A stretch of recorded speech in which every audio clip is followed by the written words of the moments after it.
Good evening. Thank you, Mayor Murray, for your words and your partnership.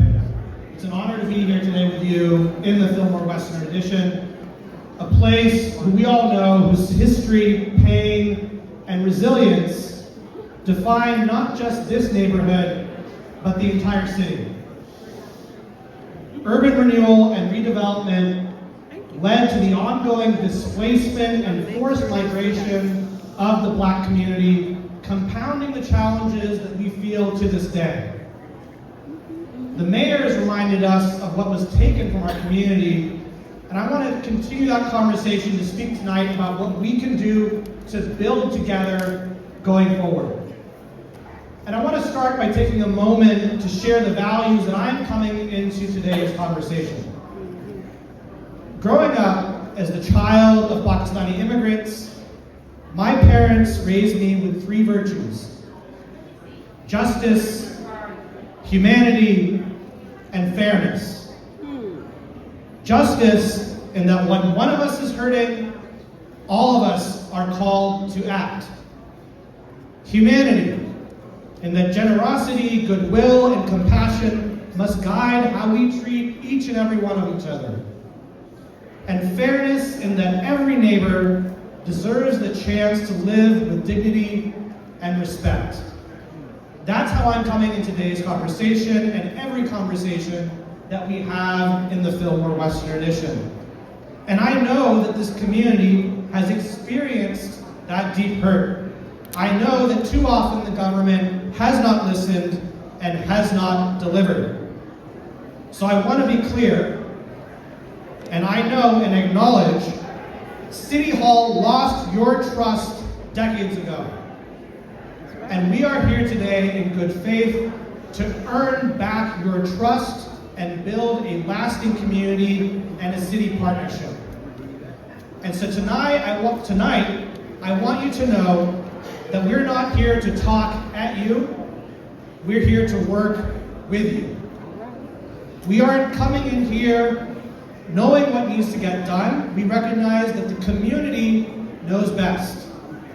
That's why you don't just see me and the mayor here today.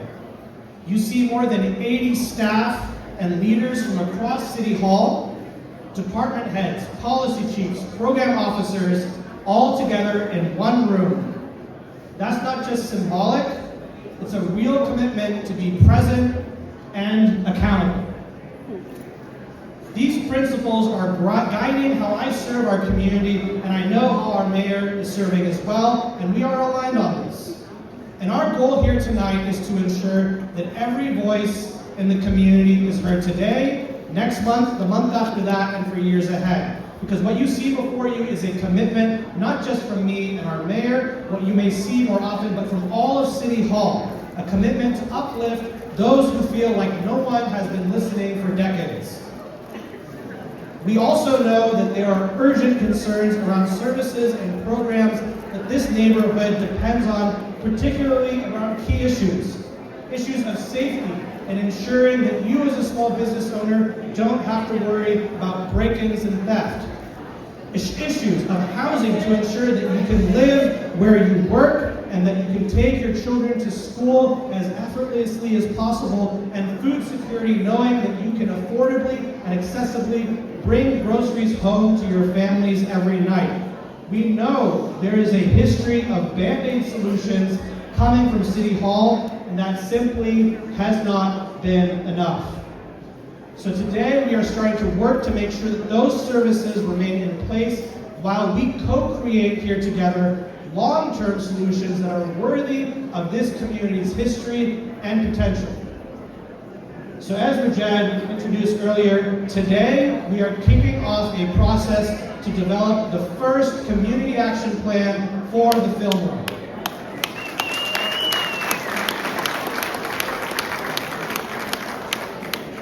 This is a planning process that will develop a blueprint for our neighborhood's future, a blueprint to address housing, workforce development, economic development, placemaking and culture, and better healthcare outcomes.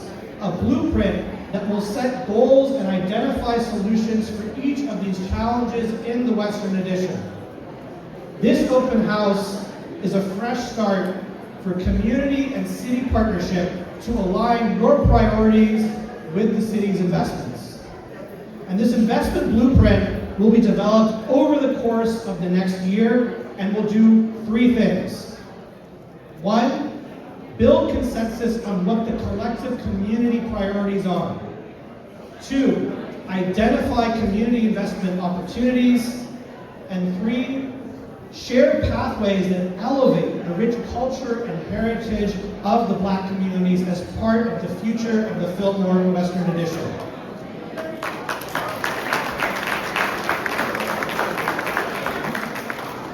By the end of this year-long planning process, the goal is to have these investment priorities defined and a concrete plan for next step to deliver on those investments for the Fillmore Western Addition.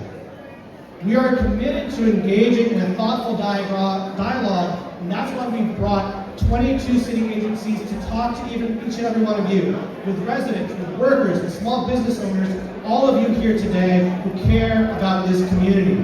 Because we need you to do better. We need you to push progress forward because we don't have all the answers. What we do have is new leadership working in lockstep. From the mayor, to the supervisors, to the community leaders, ready to commit a different path for you. We have representatives, as we've said, from every city department here to commit to addressing your neighborhood's challenges. And we hope all of you will be part of this process in the year ahead. We want to reiterate, though, that this process didn't just begin today.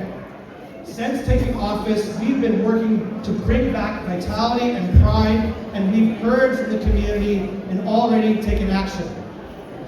On economic development, we are here today to announce, as community and small business owners came to us, we are going to create a new entertainment zone in the Harlem of the West, in the Fillmore Western Addition.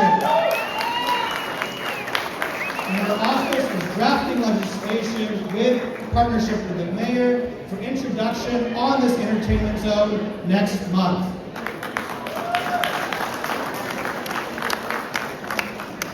On safety, we have heard from small businesses in this room on the issues facing their neighborhood. So just this summer, we added SFPD police ambassadors so residents, families, and visitors feel safe and welcome on our streets.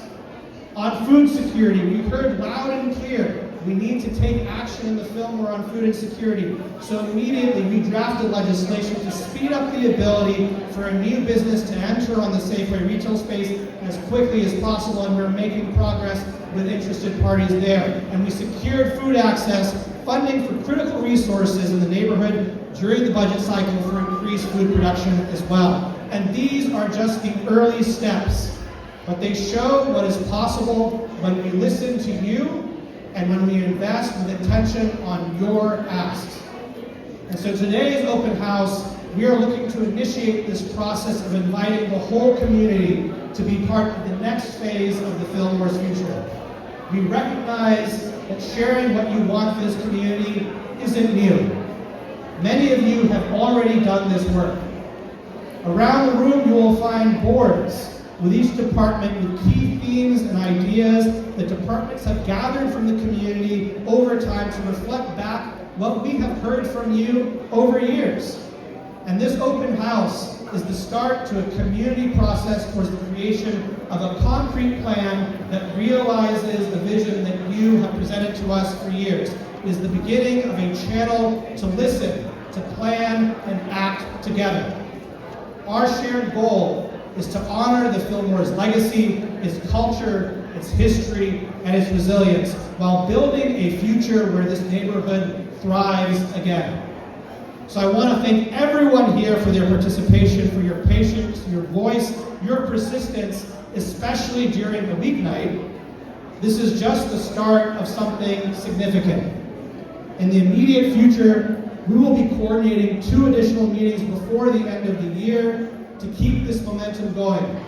I'm looking forward to our continued work together to make sure the Fillmore Western Addition, we not only honor the past, but shape a future of great pride and opportunity for generations to come.